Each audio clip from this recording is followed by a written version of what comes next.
Good morning, followers. How you doing? This is Jesse, just giving you a day 8 update on the Goldwing and my trip across America, Main Street times 3,000.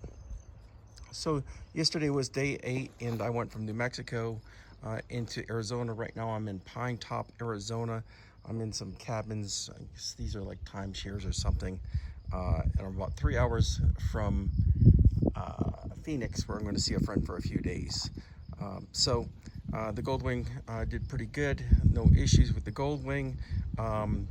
I got to see some amazing scenery through Arizona, going through the mountains. And the thing I did recognize was they had a forest fire. And driving through where the forest fire was is just daunting. How fast and how far a fire will go. I mean, literally burning half a mountain down. And I mean, thousands and thousands of acres, more than you can see with the eye as far as burnt down.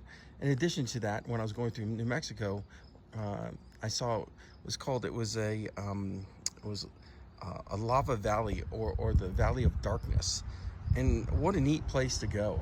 I mean, it was just in the middle of nowhere. You just see all these burnt rocks. And apparently the story behind that is, I guess there was a volcano that erupted, and it just basically went through that Valley of Darkness. And it was really kind of neat to see that, because it was such a different take on the landscape. It was totally different. And I took some pictures and posted some to Instagram. But and the last thing I saw as I was kind of coming through was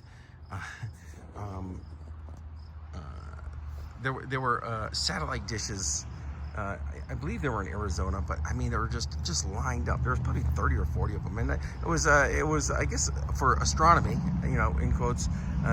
Those were being used for astronomy and in research. But boy, I'll tell you, reaching out to the sky, it was an open sky, so I can just imagine what type of information is being received in those items, or transmitted, or whatever they're doing.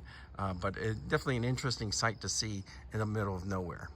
And the last thing I recognized during my trip, it was about 6 hours of riding, was how far people live off the grid. And after talking to a couple of people, it just seems that people are content living off the grid. They don't necessarily want to be in town. They don't want to be part of the normal rat race or society, they would say. And it's living a quiet life that draws them to that those desolate areas. And it's interesting to talk to them. And I talked to some younger people at a coffee shop, and I thought it was kind of funny, because I asked, what do you do for fun? And they all said, yeah, we go to McDonald's, or we go to Walmart. And being from Maryland, it's just like that wouldn't come off of anyone's mind, of going to Walmart or McDonald's for fun. So, but that's the thing for these young kids to do. And but they're really well-mannered, good kids, doing a great job at the coffee shop. And I posted that on Instagram also. But I mean, I can't say enough about them. They're very mature for their age, for sure.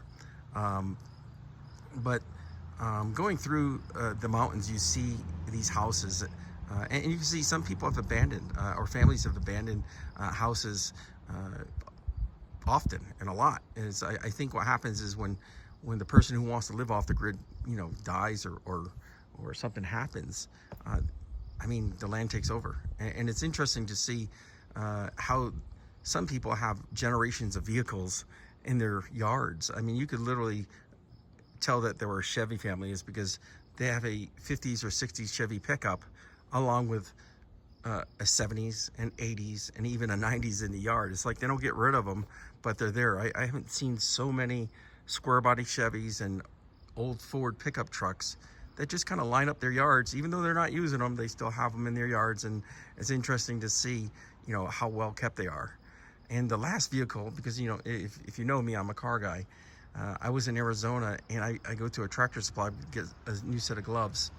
I saw an AMC Pacer. Of all things, this kid was driving this as a daily driver. An AMC Pacer in the early 70s. I think it was like 74, 75, 76, they had the Pacer out.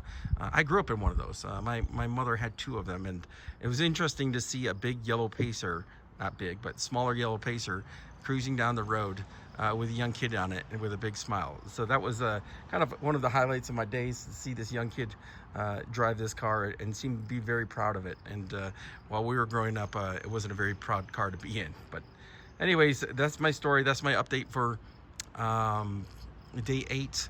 We are at I think close to 3,000 miles. I think we're 2,800 miles right now. Let's take a look on the Goldwing.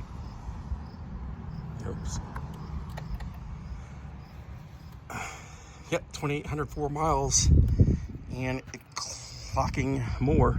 Today we should be close to 3,000 once I get into Phoenix. It's about 140 miles away, 150 miles away. It's going to be close to 3,000 today. So glad you watched. If you watched all the way through, I appreciate it. If you have any comments, please comment. Give me a thumbs up, and we'll see you on the next one. Take care. Bye.